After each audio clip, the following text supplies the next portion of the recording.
Kasus pagar laut ini makin absurd dan makin konyol saja. Apa kalian percaya kalau pelaku utamanya, kalau dalam pembuat pagar laut sepanjang 30 km itu cuma selevel kepala desa saja? Apa kalian percaya?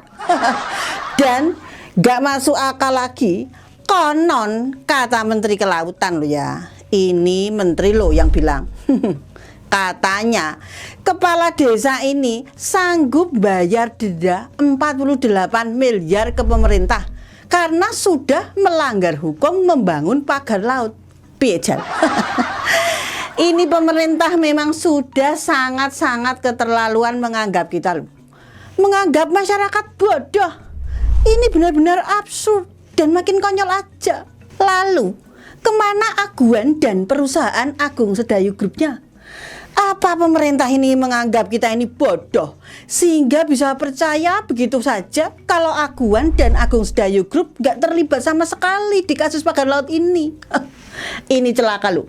Ini celaka. Bangsa kita kalau pemerintah sampai menganggap rakyat begitu bodoh dan mau saja percaya sama cerita mereka yang absurd dan konyol itu.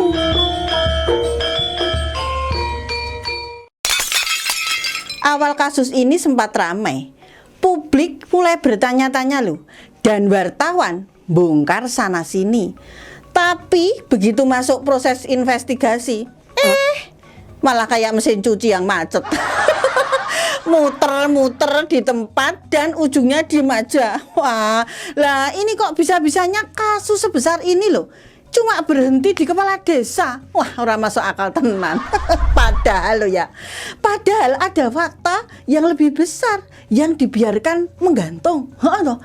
Investigasi Kementerian Kelautan dan Perikanan sama sekali tak menyinggung perusahaan-perusahaan pemilik sertifikat hak guna bangunan di Laut Tangerang itu. Apa sebabnya ya? Kok tiba-tiba dibelokkan ke kepala desa? Ayo, apa ini sebabnya? Kita jadi ingat, di awal-awal kasus pagar laut ini viral, Menteri KKP pernah menolak loh pembongkaran pagar laut itu. Ini artinya sejak awal Menteri KKP itu terkesan mau melindungi pelaku sesungguhnya gitu loh. Dan sekarang investigasi KKP mandek alias berhenti di kepala desa Kohut. Waduh, artinya opo iki ayo? Jajak tobat. Dan langkah KKP yang tidak berupaya mengungkap gitu loh, mengungkap hubungan perusahaan pemilik HGB ilegal dengan pembangunan pagar laut itu menjadi tanda tanya besar. Siapa pemilik SHGB itu dan bagaimana mereka bisa memiliki SHGB laut? Dan apa hubungannya mereka dengan aparat pemerintahan? Ini kan seharusnya diungkap loh. Ya toh?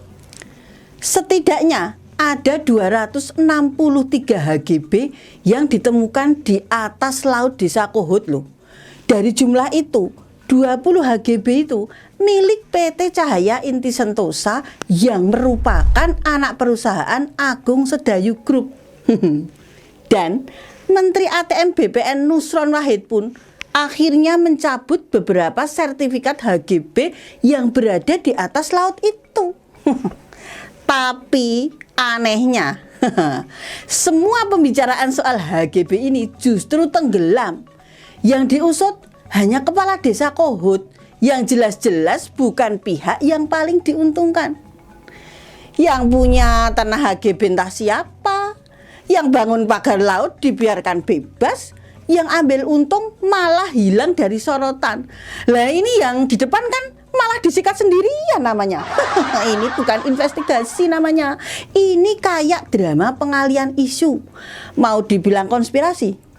Nah, Mbak nggak berani bilang begitu. Tapi ya nggak bisa bohong.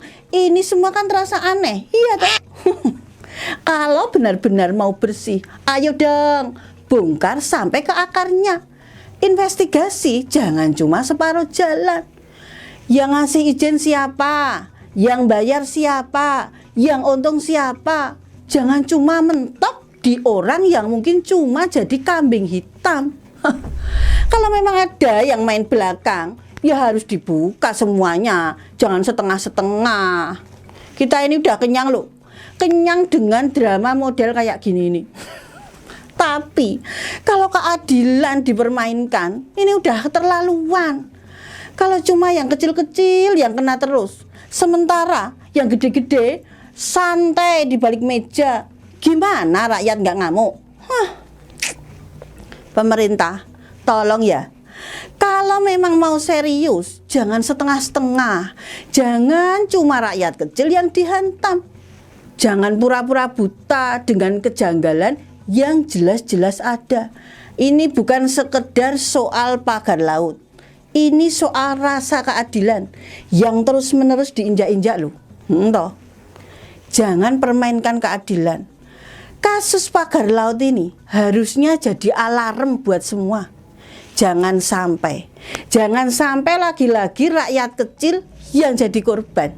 Sementara yang gede-gede sibuk cuci tangan.